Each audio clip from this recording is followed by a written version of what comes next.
यह देखकर राजू बुरी तरीके से घबरा गया और बड़बड़ाता हुआ बोला, अरे कहाँ फंस गया मैं। अगर ये बूढ़ा मर गया तो इल्जाम भी मेरे ऊपर लगेगा। सभी ने इस बूढ़े को मेरी नाव में सवार होते देखा है। अब क्या करूं? लगता है मुझे भी नदी में कूदना ही पड़ेगा। इतना कहकर राजू नदी में छलांग लगा देता है। मगर उसने जैसे ही नदी में छलांग लगाई, उसने अपने आप को एक बेहद सुनसान जंगल में एक बहुत छोटे तालाब के बीच में पाया। राजू तुरंत उस तालाब से निकलकर उस जंगल की ओर देखने लगा। तभी उसके कानों में एक अजीब सी आवाज टकराई। बेटा, मेरी साख थोड़ी सी झुक गई है, इसे थोड़ा सा सीधा कर दो, मुझे बहुत दर्द हो रहा है। राजू ने देखा कि वह जिस पेड़ के आगे खड़ा था वही पेड़ राजू से बोल रहा था। राजू डर गया। राजू ने डरते डरते पेड़ की साख ऊंची कर दी। तभी अचानक राजू के सामने एक बेहद सुंदर सोने की सड़क बन गई। घबराओ मत, तुमने मेरी मदद की है, इस वजह से ही तुम्हारे लिए यह सोने की सड़क बना दी है। तुम यहां से सीधे राजमहल तक पहुंच जाओगे। यह कौन सी जगह है भाई? वह बूढ़ा जरूर कोई मायावी व्यक्ति था। कुछ देर बाद तुम्हें पता चल जाएगा। तुम जिस रास्ते से यहां पर आए हो वह रास्ता सिर्फ शाही लोगों के लिए ही खुलता है। तुम जरूर कोई खास हो। कुछ दूर चलकर राजू की नजर एक अंगूर की पेड़ पर गई, जहां पर बहुत सारे अंगूर चमक रहे थे। तभी एक अंगूर का गुच्छा राजू से बोला, देख क्या रहे हो? तुम्हें भूख लगी है तो तुम मुझे खा लो। नहीं नहीं, मैं जहां पर रहता हूं वहां पर बोलने वाले फल नहीं होते। अगर वह बोलते तो हम बिल्कुल नहीं खाते। तुम वाकई बहुत दयालु लगते हो। तुम्हारा इस जादू नगरी में स्वागत है। इस सोने की सड़क पर सीधे चले जाओ, कुछ ही देर में तुम महल तक पहुंच जाओगे। कुछ ही देर में राजू एक आलीशान महल तक पहुंच गया। तभी उसके कंधे पर पीछे से किसी ने हाथ रखा। राजू ने देखा तो सामने वही बूढ़ा खड़ा उसे देखकर मुस्कुरा रहा था। कौन हो तुम और ये कौन सी जगह है? अचानक वह बूढ़ा एक बेहद सुंदर राजकुमार में तब्दील हो गया। यह सारा का सारा राज मेरा है। तुम पृथ्वी पर नहीं, दूसरी एक जादुई दुनिया में हो। दूसरी दुनिया में? मैं कुछ समझा नहीं। दरअसल माधवगंज की नदी के बीच एक दूसरी जादुई दुनिया का द्वार खुलता है। यह एक जादू की दुनिया है। इतना कहकर वह राजकुमार राजू को महल के अंदर की ओर ले गया, जहां पर सोने के सिक्कों के ढेर लगे हुए थे। तुम्हारा महल तो बिल्कुल सोने का मालूम होता है। यहाँ के दरवाजे, यहाँ तक कि सैनिक भी सोने के मालूम होते हैं।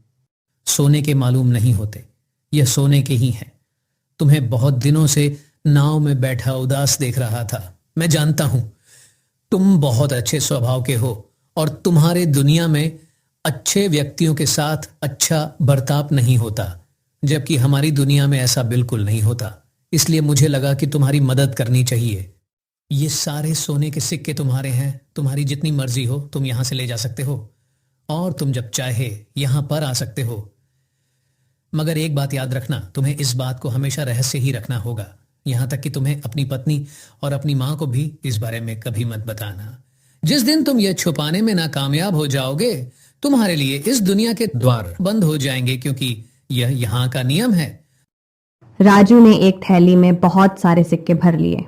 वह राजकुमार उसे उसी तालाब के पास ले आया। तुम इस तालाब में कूद जाओ, तुम अपनी नाव में दोबारा वापस पहुंच जाओगे। राजू जैसे ही उस तालाब के अंदर कूदा, उसने दोबारा खुद को नदी के बीच में पाया। राजू उसी दिन वह सारा सोना शहर में बेच आया और उसने उसी दिन गांव में सबके कर्जे चुका दिए। देखते देखते राजू माधवगंज गांव का सबसे बड़ा आदमी बन गया। एक दिन राजू की पत्नी राजू से बोली, तुमने आज तक नहीं बताया कि तुमने आखिरकार इतने पैसे कहां से लाए? तुम कुछ दिनों के लिए अचानक कहां लापता हो जाते हो? मैंने तुमसे कितनी बार कहा है, मैं इस बारे में नहीं बता सकता। इतना तो मैं जानती हूं कि तुम कोई गलत काम नहीं कर सकते। अगर तुम नहीं बताना चाहते हो तो शायद इसमें ही हम सब की भलाई है। राजू की अमीरी देखकर बहुत से लोग उससे जलने लगे। एक दिन वह सेठ अपने खास आदमी से बोला, मेरी समझ में नहीं आता कि यह राजू रातों रात अमीर कैसे बन गया।